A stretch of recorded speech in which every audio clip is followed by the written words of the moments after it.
Oi! Oi! E aí, dupla bonita? Deixa eu arrumar aqui. Bem? Tudo bem, e vocês? Tudo Tudo bem ótimo. também. Boa noite, gente. Boa noite, gente. Que maravilha estar aqui com vocês, gente. Eu sou fã de vocês. E a gente de Obrigado. vocês também. Então, eu fico muito feliz de ter vocês aqui. Mas uma coisa que eu gosto de deixar claro para todas as pessoas que seguem o Projeto Homem Paterno, para que me acompanham, é que aqui, no Projeto Homem Paterno, a gente legitima todas as manifestações possíveis de masculinidades e paternidades, independente da configuração familiar, da identidade de gênero, da orientação sexual, da configuração familiar. Então, eu me sinto muito honrado em ter vocês aqui para falar sobre um formato de família, né, um formato de relação que é uma família, né, independente, como eu já falei, né, da configuração ou de como se dê nessas relações. Eu vejo na família de vocês o que é o mais importante, né, a presença, o afeto, a equidade, a disponibilidade afetiva e o amor. Eu acho que esses são os pilares da família, esses são os pilares das paternidades, é isso que eu acredito.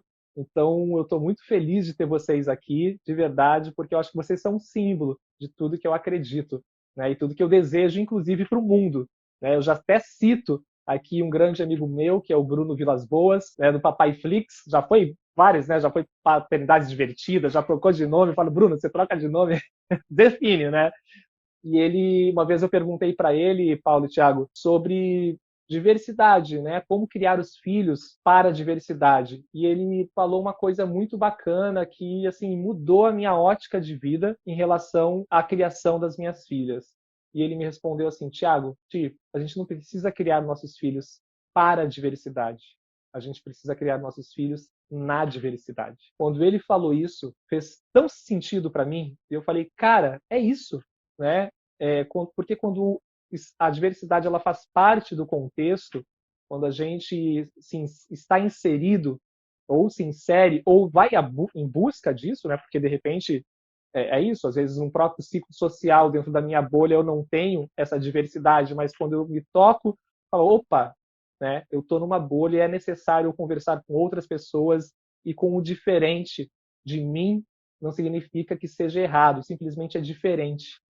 Então, acho que é sobre isso que eu quero conversar com vocês, né? De tudo isso que vocês representam para mim, eu acho que para todas as pessoas que acompanham vocês. Então, sejam bem-vindos, meus amigos. Se apresentem aqui para as pessoas que, de repente, não conhecem vocês. Então, vamos conversar um pouco sobre vocês. Olha, a gente já começa a live falando que tem muito barulho, de repente vai aparecer uma criança, um Homem-Aranha pode passar aqui na frente, do outro lado, um pato de borracha, mas que E é igual.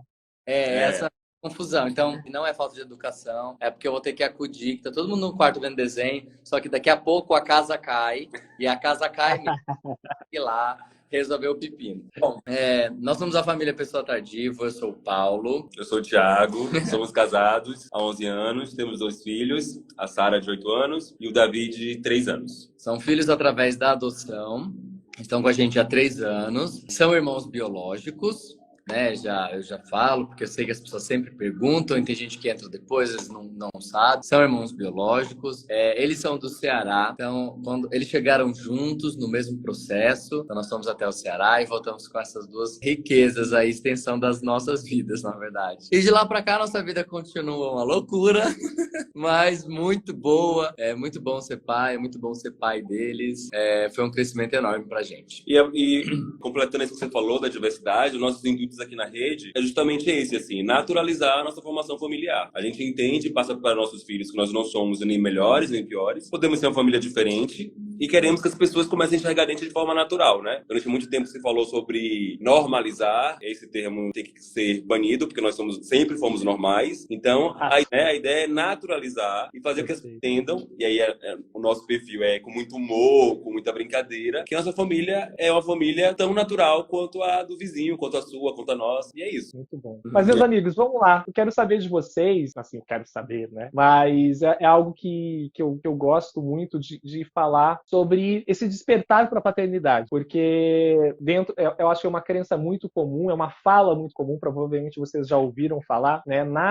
O pai só nasce, né? O homem só vira pai, desculpa, o homem só vira pai quando um filho nasce.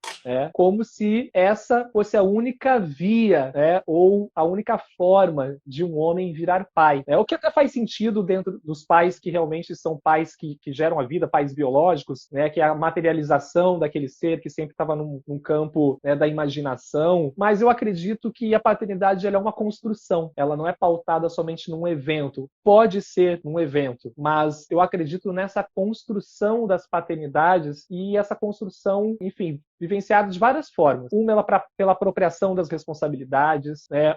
Pode ser por um evento, mas também, enfim, acho que não existe uma regra, mas sempre a presença, essa disponibilidade. Eu acho que quanto mais o homem, falando aqui, né, se apropriar dessas responsabilidades, começar a buscar conhecimento também sobre paternidade, sobre criação, para quem está vivenciando a gestação, por exemplo, né, o que é uma gestação, qual é a minha responsabilidade, o que está acontecendo com essa mulher ou com esse homem trans que está grávido, né, qual é o meu papel diante disso, qual é o meu lugar no parto, o que fazer no puerpério, na amamentação, enfim, tudo que está relacionado, né, a essa criança, ou quem está gestando, ou quem vai parir, é da responsabilidade do acompanhante, do pai. Então, nesse sentido, eu queria perguntar para vocês, já que vocês não vivenciaram a gestação e o parto, como que surgiu esse sentimento de pai, como que foi para vocês essa construção da paternidade entre vocês e até a decisão mesmo, né, por queremos adotar, eu já me sinto pai, eu quero ser pai, como que foi essa história de vocês, gente? A gente costuma brincar que a nossa gestação é muito maior do que a do pai biológico, porque a gente já começa a se sentir pai a partir do momento que a gente decide que a gente quer adotar e vai entrar no processo, né? O nosso mesmo durou 1 ano e 8 meses, então foi uma gestação de 1 ano e 8 meses. E a partir desse momento que você começa a se inserir no processo, que começa os cursos, que começa as visitas, você já se sente pai, você já se sente preparando para aquela nova vida, para aquele novo momento, né? A chave começa a virar ali, né? E a gente vivencia isso o tempo todo, porque o processo de adoção, ele é muito contínuo, vamos dizer assim, né? Então, é um monte de etapas, de entrevistas, de cursos, de entrevista com psicólogo, depois entrevista com assistentes sociais, depois volta para entrevista com psicólogo, depois um relatório, depois uma palestra. Então, assim, é o tempo todo te lembrando que você vai ser pai, tá? E então, todo esse processo. Mas eu acho também, viu, Thiago, que eu acho que a vida também é um processo, né, para muitos de ser pai. Fala oi, Davi, meu amor. Fala oi. Tá com vergonha?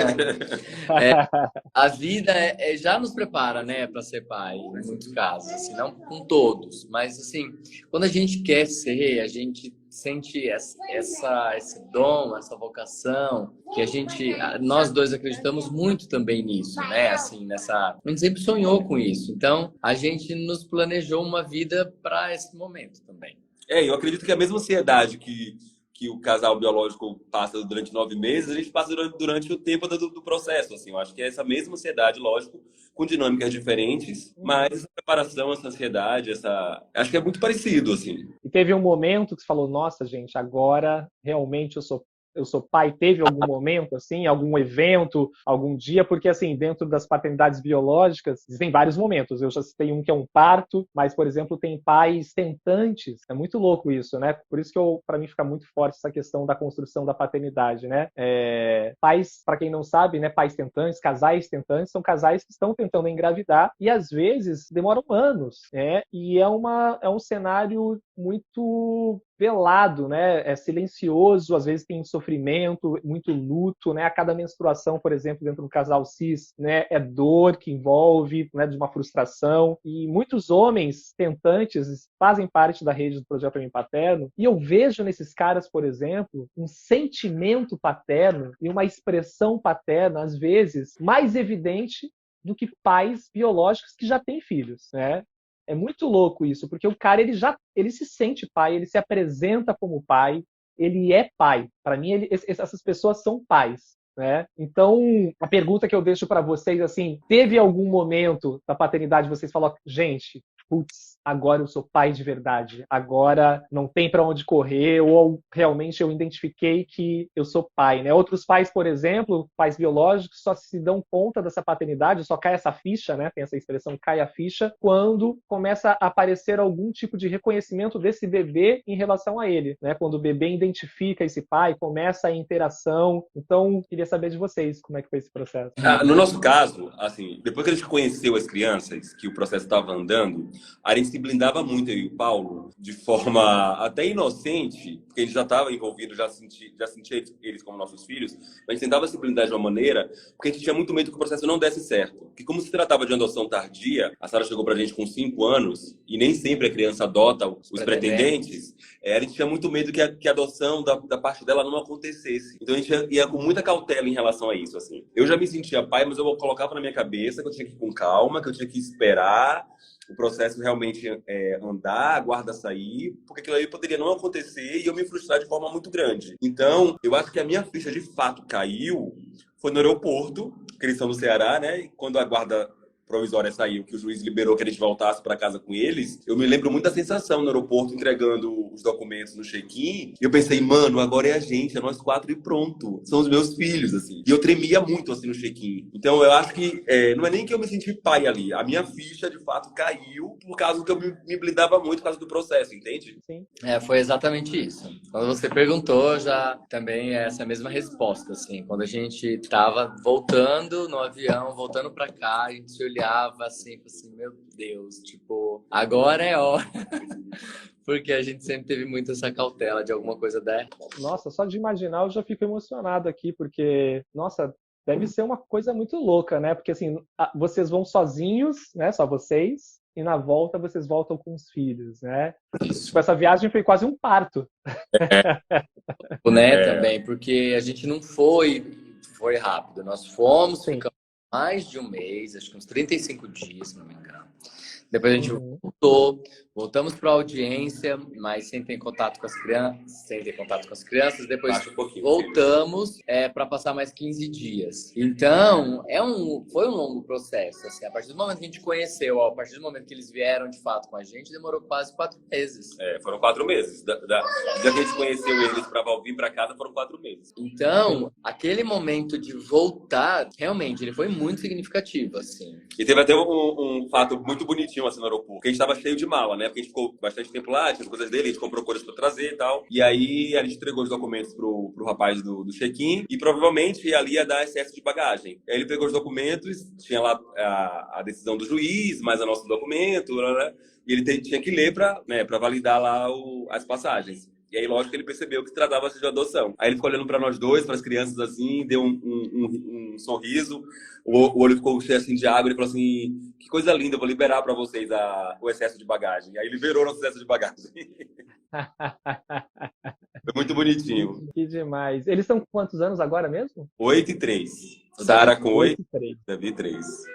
E faz quanto tempo que vocês estão com eles, gente? Quanto tempo que eu não peguei isso? Vocês falaram, eu não peguei de repente.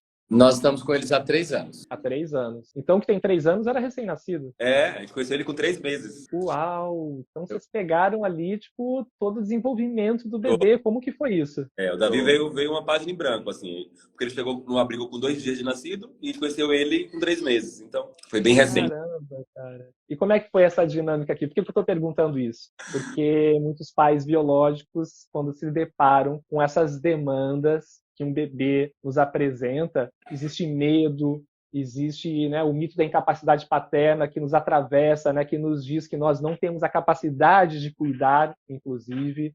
Né? Acho que isso é algo que foi construído socialmente. Né? E aí eu até pergunto para vocês, não somente, né, com o Davi, que vocês pegaram quase recém-nascido, é Davi e, desculpa? Sara. Davi e Sara.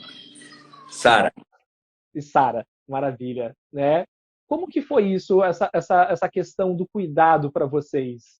Né? Imagino, né? Foi uma loucura.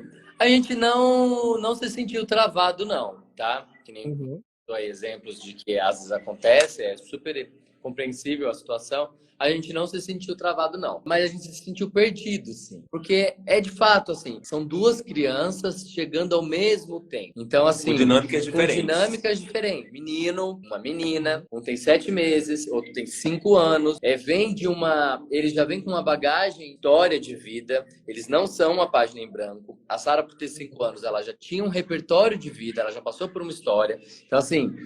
a Sara tinha coisas nela, como traumas, que a gente tinha que lidar. Então, assim, a gente tinha que tentar diluir aquilo dentro da nova vida que ela tinha, né? Tentar de alguma forma. E as questões culturais também, que também foi muito impactante. A Sara não tomava banho morno, só banho frio, só que em São Paulo tava 12 graus. Então, assim, eu dava um banho morno nela, ela parecia um gato sendo escaldado dentro, ela subia pelo azulejo do banheiro, era uma loucura. Olha só. Não queria usar calça, não queria usar tênis. Nunca usou uma calça, não queria pôr uma calça de jeito nenhum. E aproveitando esse assunto, se fala muito do processo de adoção, que é muito burocrático, que é muito difícil. Mas o processo, nesse sentido, ele é muito essencial. Assim. Ele prepara muito a gente para esses momentos. Todos os cursos que a gente tem, todas as entrevistas com as psicólogas, assistente social, prepara a gente muito para esse momento dessa chegada, dessa mudança, desse lidar com esse novo mundo. Então, é sim burocrático, é sim um processo longo, mas ele é muito importante. Assim. Depois que você passa por ele, você entende que ele tem que existir. Né? Você está ali falando de vidas, de pessoas que já tiveram, já lidaram com rejeição, com abandono, com abusos, que não podem passar por isso de novo. Tem que dar certo. Né? Eles fazem de tudo para que não tenha erros. E existem muitos erros. Assim, o índice de devolução no processo de adoção é muito alto. Acontece muito. Então, por isso que é o pior cenário, né? É o pior cenário, né? Pois é. Então, por isso que é muito burocrático. E depois que você passa por ele, você entende que tem que ser burocrático. E ele é muito... prepara muito a gente. Então, acho que, tipo assim, eu tenho que dar parabéns pro sistema, porque ele preparou muito a gente. Muito. Tem uma pessoa que eu gosto muito, que é uma amiga, que é a Mari Muradas. Não sei se vocês conhecem a Mari Muradas. Ela tem um projeto chamado Doulas de Adoção. A Mari... Ela das doulas, não é? Ah, sim, lógico. Conhecemos. Oi. Ela é incrível, né? Ela é incrível. Ela é incrível. Participação.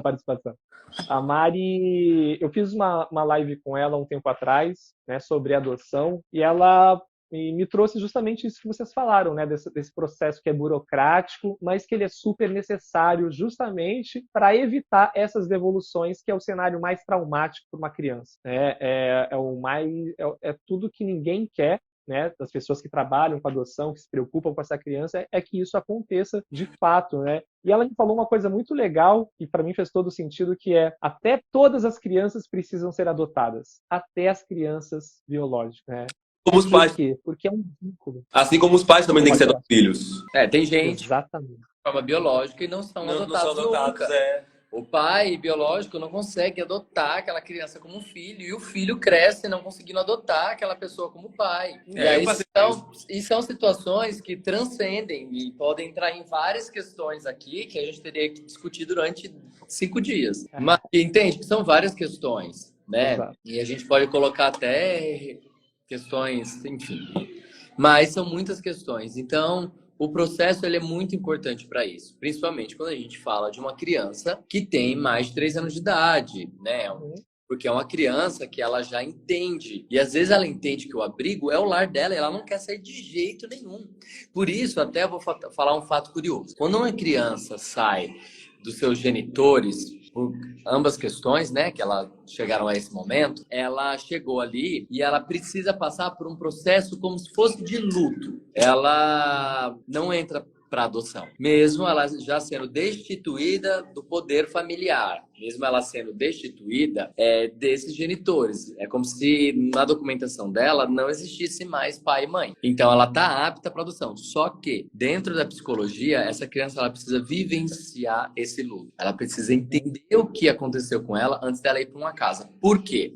Se uma criança ela sai dessa situação, né, que ela foi tirada da família dela e vai para um abrigo, ela em seguida vai para um outro lar, ela não vai aceitar aquele lar. Como ela nunca aceita o abrigo imediatamente quando ela chega. Ela fica revoltada, ela quer fugir, muita criança foge, pula o muro, aí precisa achar essa criança, trazer de volta. Então, ela precisa entender o que aconteceu com ela. Aquilo precisa ser trabalhado. Você viver está aquele aqui luto, por né? isso. E a partir do momento que ela entende essa situação, ela está apta. Ela sabe que ela precisa de um lar. Ela sabe que existem outras crianças ali como ela. E as crianças ali querem ser adotadas, né? Quando você chega no abrigo, elas querem muito. Elas querem sair dali. Então, assim, são várias coisas. Então, assim, é muito importante o processo. É muito importante que ele corra de forma muito coerente de ambas as partes, tanto de abrigo, tanto do Estado em que aquela criança tem as questões do Estado e como a gente, que a gente veio de São Paulo, foi pro Ceará, são questões diferentes. E é um processo muito gostoso de fazer, viu, Thiago? As pessoas acham que é chato, que é cansativo.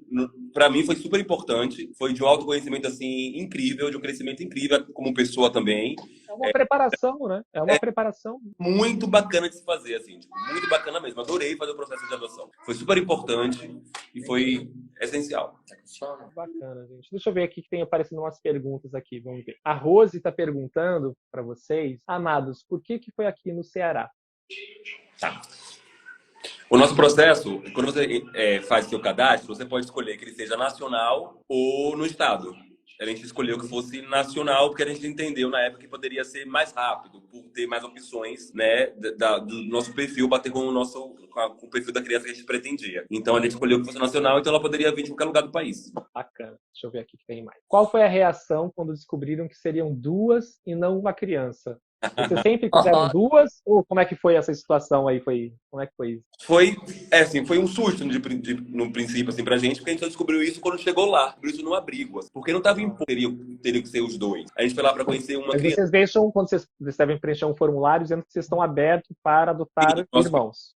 Poderia ser irmãos. Mas a gente saiu daqui chamado para conhecer uma criança. Quando a gente chegou lá, que a gente soube no abrigo que essa criança tinha um irmão ou uma irmã. E aí, naquele momento, a gente não tinha se preparado para isso, eu e o Paulo, assim, né?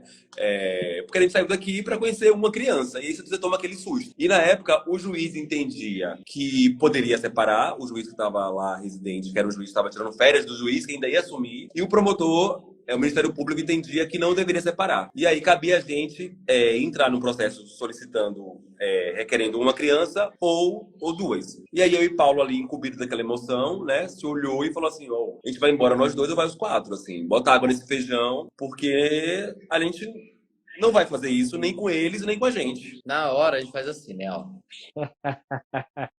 Porque, gente, a gente sabe, né? Vamos ser, assim, a gente faz uma matemática para um filho, né? Quem vai estar, os casais, aí quando a gente faz uma matemática, quando a gente planeja um filho, né? Não quando acontece, mas quando a gente planeja, a gente faz uma matemática. Olha, um convênio médico custa isso, uma escola custa mais ou menos isso, né? Uma aulinha aí de inglês custa isso, porque a gente precisa ter uma forma de trazer essa segurança, educação, né, e saúde para essa criança. E aí, quando vem 2, e ó, lembrando que já é uma matemática que não funciona, né? Funciona, nada disso funciona, é tudo. Mas, e aí, quando vem 2 crianças, a gente fala assim, não tem condição. A gente, dentro do que a gente pensa, a gente não tem condição de ter 2 filhos. E aí a gente entendeu aquilo, logo que por alguns instantes depois da notícia, que havia uma razão para a gente estar ali, tão longe para ter 2 filhos. Para chegar a 2 filhos ali naquele momento. Porque fora essa matemática que o Paulo está falando, a gente não consegue se preparar nem para esperar né? Porque como o nosso perfil era um perfil extenso, era uma criança de 0 a 6 anos, você não consegue fazer enxoval antes, você não consegue fazer um quarto antes. Ninguém da adoção. Quase todo mundo está no processo de adoção que tem um perfil muito extenso, não consegue se preparar antes. Comprar roupa, fazer um quarto, comprar sapato, nada. Porque você tem que esperar até a hora que chegar, que o telefone tocar, para conhecer a criança, para depois comprar tudo isso, né? Então é muito doido, porque eles chegam sem nada e do dia pra noite, ainda mais sendo 2, é tudo dobrado. Então é uma loucura. E aí a gente, instantes depois, a gente entendeu que a gente deveria estar ali pelos 2. E que a gente daria um jeito de criar os 2, sem respostas. Como seria esse jeito, a gente não sabia. Mas a gente falou, se a gente está aqui, a gente vai criar os 2.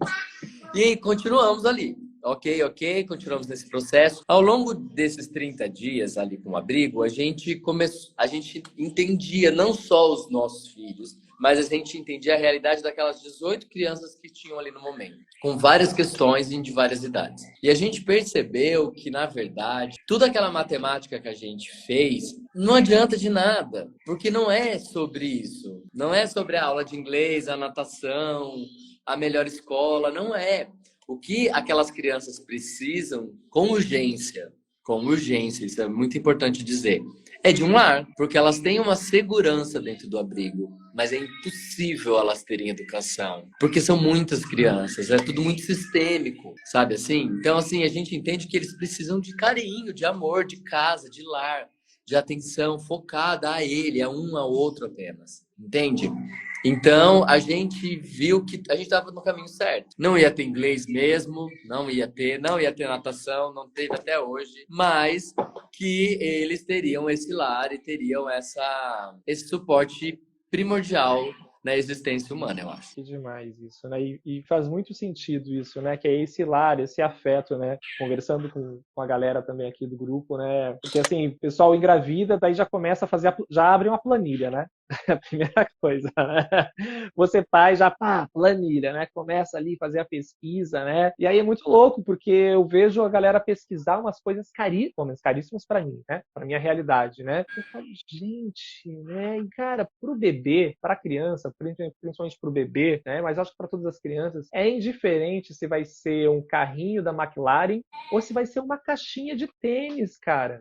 Porque o que importa para aquela criança é o acolhimento, é o afeto, é o que você entrega que não é material. Ele não sabe se o tênis é da Nike ou se o tênis é feito pela avó. Então, são outros valores que eu acho que são mais importantes quando a gente está falando de vínculo, principalmente, né? Que é o que importa, é o que eu acho que independente das crianças, é o que elas precisam. Né, de vínculos seguros. E quando vocês falam isso para mim, fica mais forte que é isso, é independente se são filhos biológicos, se não são filhos biológicos, mas o que as crianças precisam é disso, é desse amor, e é uma necessidade, inclusive, para o próprio desenvolvimento dessa criança. Então, poxa, gente, que gostoso, estou adorando ouvir vocês aqui. Deixa eu ver o que mais a galera está falando aqui. Que história linda, do pai Francisco. O Francisco, não sei se vocês conheceram, vocês assistiram a live de ontem, pai de 6, pai solo de 6, galera. Sigam ele, conheçam. Vocês conhecem o Francisco? Um cara incrível. Fiz uma live com ele ontem. Imagina, 6, né? Vocês estão com 2. Ele tem 6 filhos, pai solo com 6 filhos adotivos. Nossa, deixa eu ver aqui. Eu já falei. O Igor colocou, Paulo e Thiago, Sara e Davi estão com vocês desde recém-nascidos? Acho que vocês já responderam isso, né? Davi, mas a Sara já tinha... A Flávia, quanto tempo foi o processo de adoção? E aproveitando, Thiago, não esqueça de dar água para as crianças.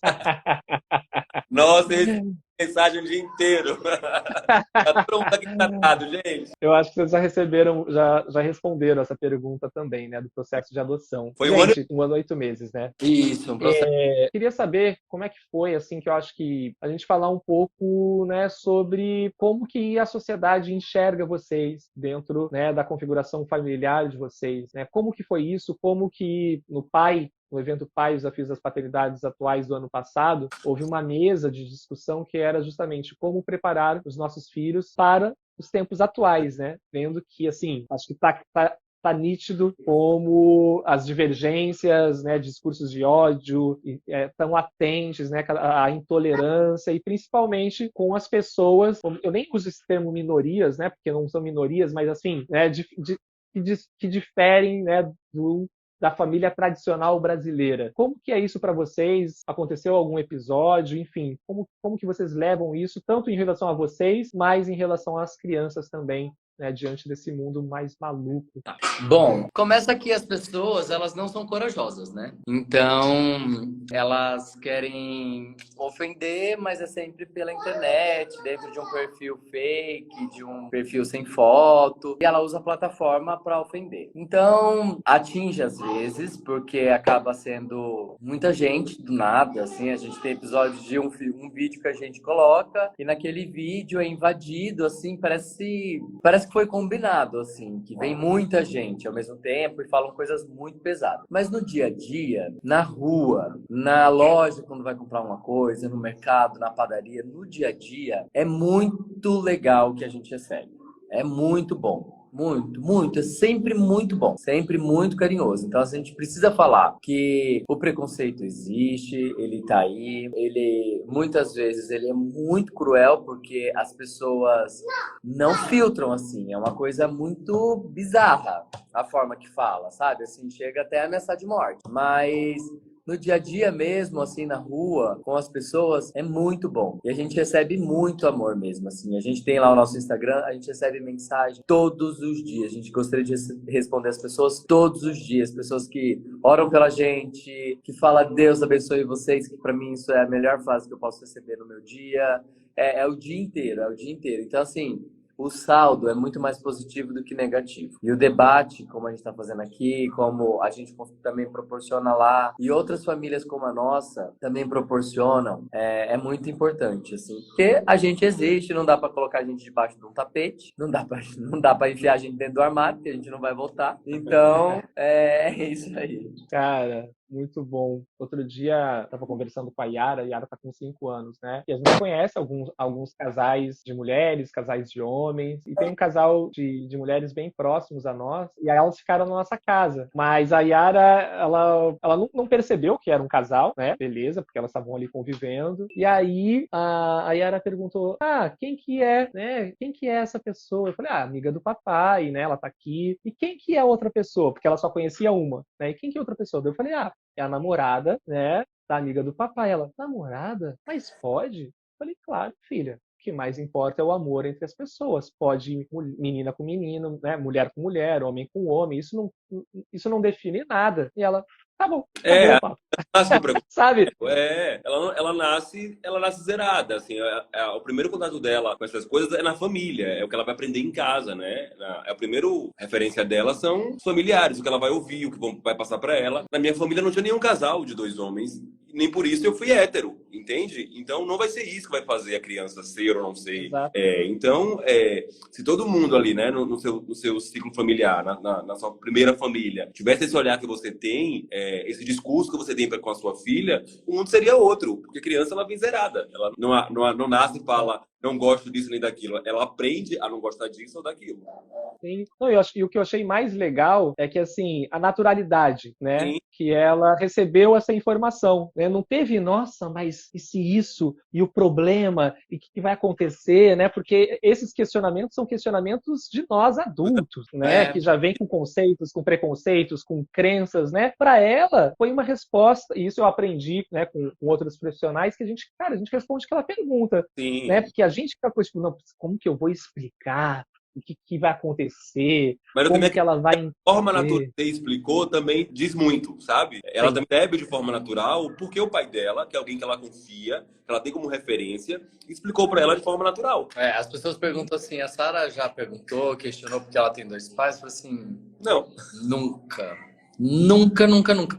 Nunca nem percebi que isso era uma questão para ela. E sabe o que a gente também percebe, mas a gente trabalha muito isso também, que nem a adoção é uma questão para ela. E a gente lembra o tempo todo, né? A gente tá aqui conversando com você, ela tá aí no quarto, ela tá escutando o que a gente tá conversando. As pessoas vêm, é sempre com ela do lado. Então, o tempo todo a gente tá conversando sobre isso, sabe? E porque ela precisa entender a história de vida dela. Ela precisa entender o quanto é bonita a história dela. A gente não pode esquecer quem nós somos, as nossas origens. Da origem dela, a gente precisa trabalhar isso o tempo todo. E ela nunca perguntou se tem 2 pais. Ela percebe que nós somos um casal de forma natural no dia a dia dela, na dinâmica da casa. A gente não deixa de fazer carinho um no outro, de dar um beijo na frente deles. E isso vai naturalmente. Como também tem amigas, casais com 2 mulheres que frequentam a nossa casa, como tem casais héteros que frequentam a nossa casa. E ela vai entendendo tudo aquilo de forma natural. Tem que ser assim. Se eu sentar com a minha filha para ter um papo, para explicar para ela que eu e o Paulo somos um casal, já não tá natural. Ela vê a discussão por causa da toalha molhada em cima da cama e já pensa, é um casal. Não pagou Exatamente. a conta de luz. É um casal. Muito bom, gente. Ó, o Romelo tá colocando aqui: vocês são inspiração para mim. Já chorei vendo vídeos de vocês e me sinto representado. E sinto Bonitinho. ser possível o meu sonho de ser pai. Amo Claro que acompanhar vocês, toda a luz desse mundo. Ai, obrigado, obrigado, querido. amém. Pra você também, que você realize seu sonho, viu? Ah, que bacana, né? Falando em afeto que vocês recebem, né? Mais gente aí. A Rose coloca amado Deus, escreve adoção é amor. Eu amo vocês. Bonitinha, obrigado. Ah, que legal, gente. Muito bom, muito bom. E vocês têm, bom, eu tenho medos, né? Eu acho que é natural, faz parte, né? Alguns medos, pelo menos os meus medos com as minhas filhas são, primeiro, por ser meninas, por serem mulheres numa estrutura machista, que mata mulheres pelo simples fato de serem mulheres, enfim, feminicídio, assédio, abuso, né? Então, é um medo, eu acho que é uma das preocupações que eu tenho, inclusive, que eu trago para a educação das minhas filhas, né? Com educação sexual, por exemplo, né? De fazer com que elas se apropriem, né? Do seu próprio corpo, de saber os limites, de nomear as partes do corpo, né? De saber, olha, o meu corpo realmente é meu, ninguém toca, nem até o papai, né? Eu falo, filha, até o papai quando vai de repente limpar você, quando dá banho, né? Com licença, filha, né? Posso? Então são questões que, né, que a gente já começa aqui porque é uma preocupação minha. Esse é um medo, que não é um medo de desespero, mas é uma precaução, porque eu sei que daqui da porta para fora da minha casa existe esse mundão e as violências acontecem às vezes com as pessoas mais próximas e aquelas que a gente mais confia. Então, são coisas que fazem parte da minha construção da paternidade, que eu venho aprendendo com outras pessoas também, que eu já trago aqui. Por isso que eu acho que, por exemplo, a educação sexual, né, é algo que deveria ser para todos, inclusive, quanto antes, melhor. Inclusive com a Nalu mesmo, que está com 6 meses, né, de conversando com ela, né, enfim, tem ali... E aí, esse é um medo meu. E dentro das paternidades de vocês, qual é o principal medo? Vocês têm medo, né, em relação a esse, enfim, ao que vocês vivem, e alguns medos? Olha, Thiago, o nosso principal medo hoje é de morrer. A gente já fica desesperado. Basta ser pai para ter medo de morrer. Já começa aí. A gente tem muito medo de morrer, né? A gente não... fala, meu Deus do céu. E é engraçado, né? Essa chave que vira, assim, esse medo, assim. Tipo, hoje eu não pulo de paraquedas nem a pau, por exemplo. E é uma coisa que a gente começa a ficar meio medrosão, assim. Mas falando sobre esse assunto aqui em casa, a gente... São muitas questões, né? Bom, o Davi é negro. A Sara é mulher, nós dois somos homossexuais, as crianças vieram pela adoção, meus filhos são cearenses. Então, assim, tem questões aí. Tem um prato cheio, né? Para todos os lados, para todos os lados. Então, a gente tem medo, mas a gente é aquilo que você falou, assim, em relação aos filhos, assim. A gente trabalha muito isso neles. Então, enquanto é algo que a gente sabe que tem algo na nossa mão para a gente conseguir fazer alguma coisa, quanto a eles, quanto à visão deles, como a forma que eles precisam se comportarem, reagirem, conduzir, se defenderem. A gente ainda fica um pouco mais tranquilo quando não tem condição nenhuma, não depende de nada da gente. E é muito nesse lugar que você falou mesmo, assim, de preparar, no banho a gente pede licença na hora de tocar neles, em todos os dois, no Davi e na Sara, de empoderar a cor, o cabelo, de falar quando eles são bonitos, quando ela pode ser o que ela quiser para ela ser menina, que ela tem que ser respeitada. A gente vai também de forma natural e, lógico, falando na linguagem ainda que é permitida da idade deles, inserindo essas coisas na cabeça deles, assim, de forma tranquila, assim. É bem parecido com o que você falou, assim, sabe? Tipo, no dia a dia a gente vai devagarinho falando, filha, licença aqui, vou te dar banho, eu vou tocar aqui. Davi, seu cabelo é lindo, sua cor é linda, você é lindão. Sara, você não tem que ser princesa, você pode ser heroína, você pode ser o que você quiser ser, minha filha. E é nesse lugar que a gente vai preparando eles no dia a dia.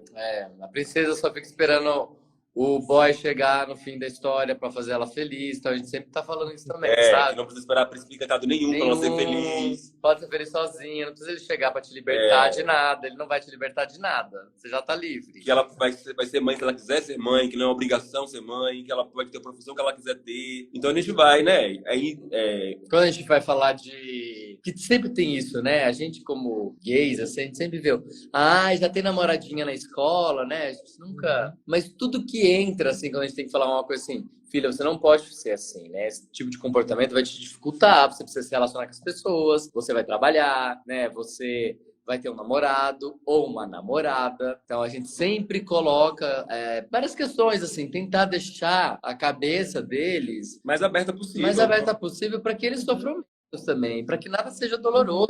O mundo é plural, o mundo é plural e a gente tem que estar inserido nesse mundo e se preparar para ele, assim, né? Exato. Na diversidade, É né? verdade, é. E hoje eu não, sabe que eu não vejo um outro caminho mesmo, né? Quando eu vi essa frase, eu volto a falar, né? Quando eu ouvi essa frase do Bruno, né? Ele mudou, né? Com uma palavra trocando pela outra, né? De pra e na, né? Em vez de ser pra diversidade, é na diversidade. Mudou a minha forma de olhar para as minhas filhas, sabe? Radicalmente. Isso que a gente está conversando, acho que é muito importante para as pessoas que estão aqui ouvindo a gente, né? Porque acho que a nossa dificuldade, que eu acho que é uma falta de repertório dos adultos, de lidar com esses questionamentos naturais da vida, né? Que deveriam ser naturalizados, né? De falar sobre raça, sobre gênero, sobre identidade, qualquer coisa, de acordo com a faixa etária, obviamente, né, gente? Não está falando aqui, acho que isso é muito importante, né? Com a linguagem apropriada, obviamente, né, para aquela criança, mas de a gente começar realmente a falar sobre isso, a conversar, e não necessariamente a gente precisa trazer isso, né, trazer a pauta, mas quando a criança trouxer um questionamento, a gente responda com naturalidade, porque é natural, né? É natural, as coisas são assim. A gente não está falando nada, a gente está falando de amor, a gente está falando de afeto, a gente está falando de respeito, a gente está falando de pessoas, de humano, de humanidade. Então, e a criança ela consegue perceber isso. Eu acho que isso é uma das coisas que eu mais aprendo com as minhas filhas é a capacidade que ela tem de me ensinar sobre humanidade, né? Porque ela vê as coisas sem o meu filtro, tem as minhas lentes, na verdade, né? As minhas lentes que eu já trago na minha vida, de conceitos, preconceitos que eu tenho, obviamente, né? De coisas que me atravessam, da onde que eu vim, da minha cultura, das minhas culturas familiares, da minha cultura da onde eu nasci, isso me atravessa e faz parte. O desafio é tirar algumas camadas para conseguir enxergar a vida e as pessoas com mais humanidade. E as minhas filhas, principalmente a Yara, que está mais velha, né, a Nalu está com 6 meses, ela faz isso de uma forma tão incrível, sabe? Um dia ela sai de princesa, outro dia ela sai com um look, gente, que eu falo, meu, cara, que ela para realmente, assim, as pessoas ficam olhando porque é um look dela, sabe? Que não tem, né? A forma que ela se expressa com as pessoas, ela fala que ela demonstra os sentimentos, inclusive, se ela tá puta, né? Se ela tá com raiva, ela falou, beleza, filha, tá com raiva, né? Vamos elaborar esse sentimento, né? Mas tudo bem, tá com raiva, faz parte da vida. E ela me ensina sobre humanidade, sabe? Eu acho que isso é uma das coisas mais lindas quando a gente se coloca com um lugar de aprendiz, né? Dos nossos filhos, porque eles naturalizam o que nós queremos normalizar, né? É muito louco isso, né, gente? Eu fico encantado, assim, com a capacidade das crianças de nos ensinar. Gente, eu quero ser muito amigo de vocês para a vida inteira. Quando for para São Paulo, eu vou aí na casa de vocês. Vamos juntar as crianças para brincar, né? E a gente bater papo. Muito bom, gente, muito bom. Querem dar uma mensagem final? Querem falar um pouco, enfim... Bom, primeira coisa, sigam essa família linda, né? Quem tá aqui, quem não segue, sigam eles. Mas deixo aqui para vocês, de repente, deixarem uma mensagem, enfim, uma fala livre aqui. Quer falar? Pode falar, Tio.